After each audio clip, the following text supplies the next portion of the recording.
안녕하세요. 뉴스반장입니다. 국힘당 정진석 비상대책위원장이 11일 조선은 일본군 침략으로 망한 걸까? 안에서 썩어 문드러져 망한 것이라고 말했습니다. 한미일 군사훈련으로 촉발된 논쟁이 더불어민주당 이재명 대표가 친일 국방이라고 공세를 펴자 여당 대표격인 정 의원이 조선 근대사를 소환하면서 자신을 수렁에 빠뜨리고 말았는데요. 정 위원장은 이날 페이스북에 독도에서 180km 떨어진 바다에서 한미일 군사훈련을 한다고 곧 일장기를 난 일본군이 이 땅에 진주한다는 분이 나타났다며 구한말이 생각난다고도 주장했습니다. 이어 그는 일본군이 이 땅에 진주하고 우리 국권이 침탈당할 수 있다는 협박이라고 지적했는데요. 이재명의 일본군 한국 주둔설은 문재인의 김정은 비핵화 약속론에 이어 대한민국의 안보를 망치는 양대 망언이자 거짓말이라며 조선은 왜 망했을까? 일본군의 침략으로 망한 걸까? 조선은 안에서 썩어 문드러졌고 그래서 망했다. 일본은 조선 왕조와 전쟁을 한 적이 없다는 어이없는 헛소리를 늘어놓았는데요. 정 위원장은 동학농민운동 당시 고종이 청나라를 불러들이자 일본이 텐진 조약을 이유로 함께 들어온 것이라고 목소리를 높였습니다. 그러면서 조선 왕조의 무능 때문에 자멸한 것이라는 식민 사관을 꺼내 들었는데요. 정 위원장은 조선 왕조는 무능하고 무지했다. 백성의 고열을 마지막 한 방울까지 짜내다가 망했다며 일본은 국운을 걸고 청나라와 러시아를 무력으로 제압했고 쓰러져가는 조선 왕조를 집어삼켰다. 조선은 자신을 지킬 힘이 없었다. 구한말의 사정은 그러했다라고 밝혔습니다. 아니 지금 때가 어떤 때인데 이런 식민 사관을 갖고 있는 걸까요?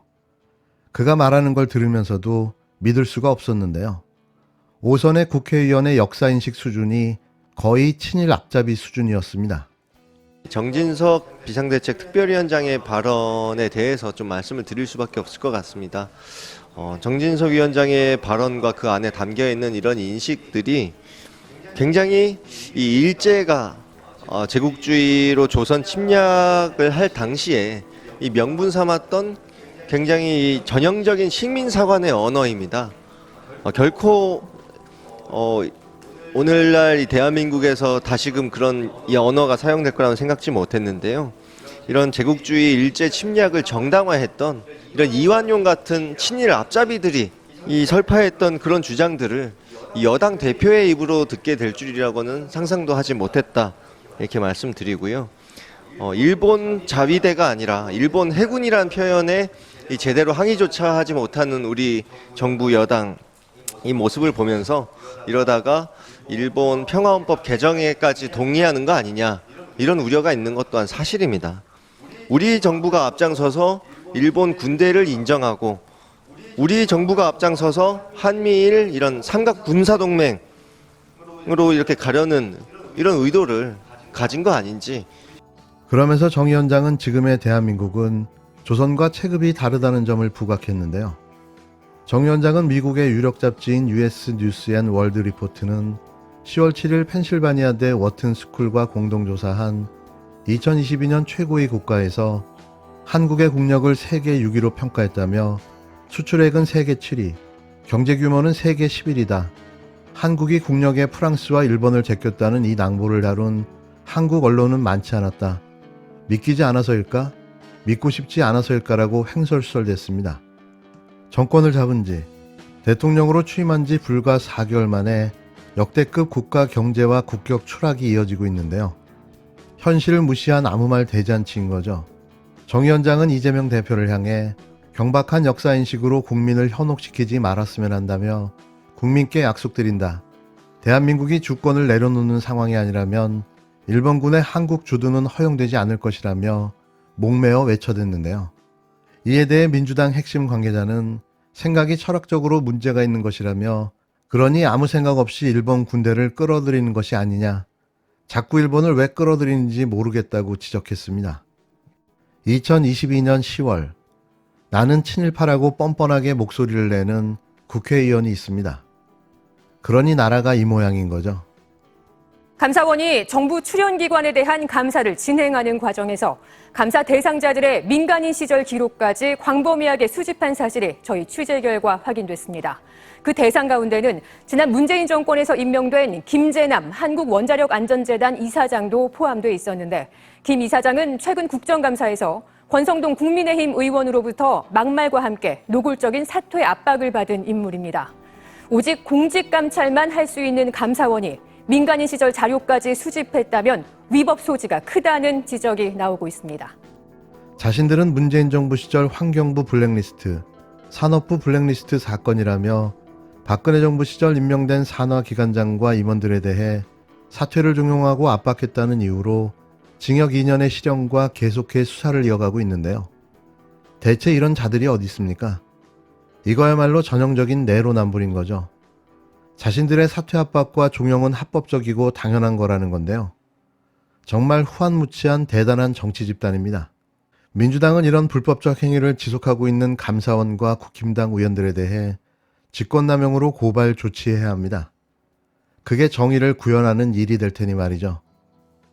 최근에 불법감사, 공작감사, 하청감사로 대표되는 감사원 유병호 사무총장의 대통령실에 대한 상습적인 문자 보고, 또 민간인 사찰을 방불케 하는 7천여 명, 공직자 7천여 명, 철도 이용 내역 자료 요구 등 감사원에 대한 국민 신뢰가 지금 땅바닥으로 곤두박질 치고 있습니다.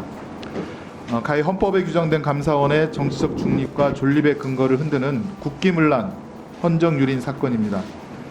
감사원장님 지금 코레일이 42만 건, SRT가 37만 건 공무원의 그런 철도 이용 내역을 보고했다는데 알고 있습니까? 자료 요청을 했다는 얘기는 들었습니다. 이렇게 건수가 많은 줄은 몰랐습니까?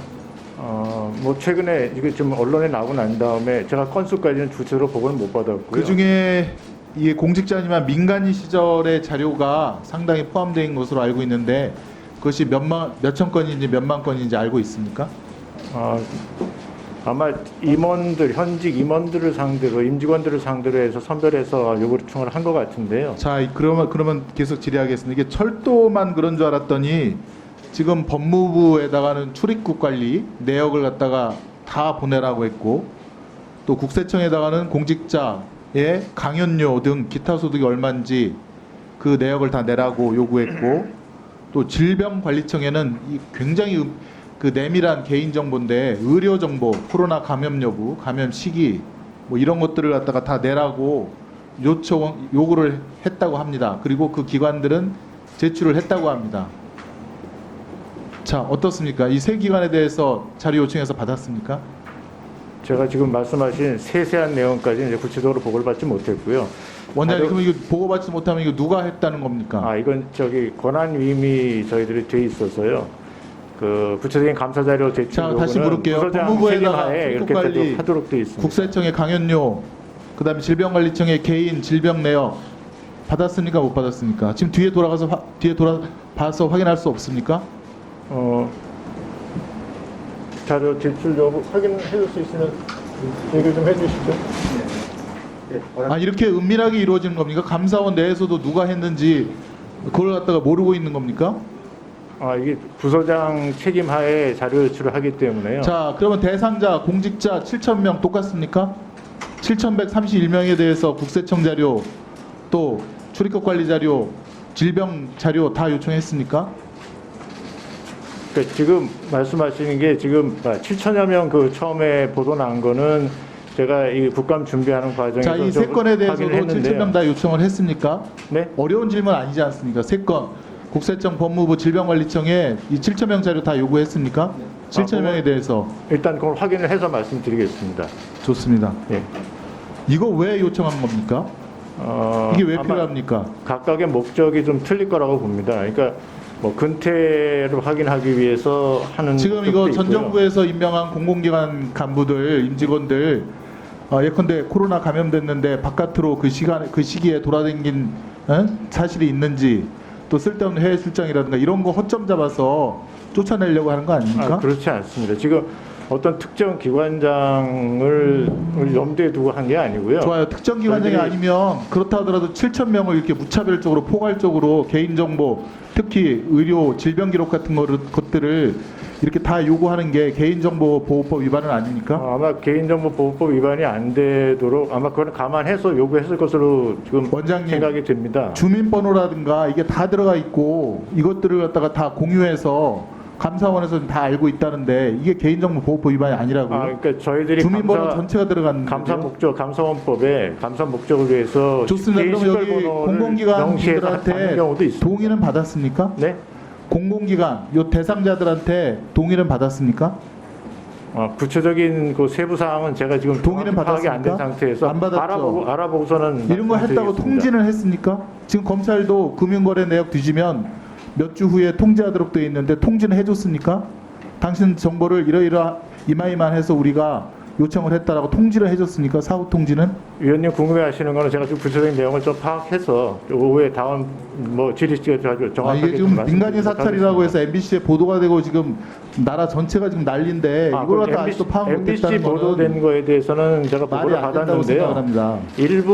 일부 기관장에 대해서 현직에 들어오기 전, 그러니까 5년치를 요구를 했는 모양입니다. 근데 그 부분에 대해서 일부 민간 시설의 자료가 포함이 되어 있다는 얘기도 저도 얘기를 들었는데 그 부분은 저희들이 삭제를 자체적으로 한다고 하고요. 지금 원장님이 감사원 수장으로서 아직 지금 국민의 소리 혹은 감사 대상이 된 공직자들의 그 탄식과 비명을 못 듣고 있는 것 같아요.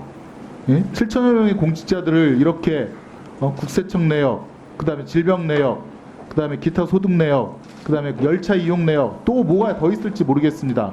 이렇게 탈탈 털어서 이게 한 경우가 지금까지 감사원 역사 속에 있었습니까?